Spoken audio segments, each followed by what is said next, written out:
So over the last week on all three of my social media platforms, Facebook, TikTok, and now Instagram, I have seen the narrative that the reason our grandparents stayed together for as long as they did was not because they loved each other, but because women were not allowed to have bank accounts until the 1960s and all of that propaganda that they're spouting.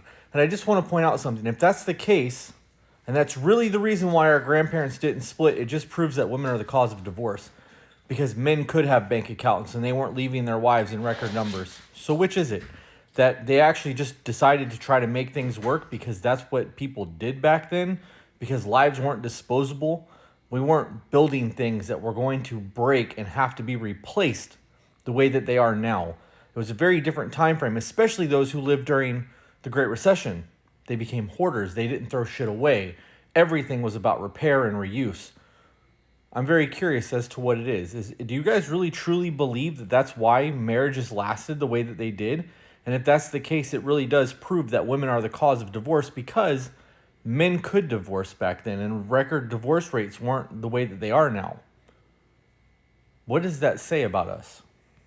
And before anybody gets up in their feelings, this is not me shitting on women.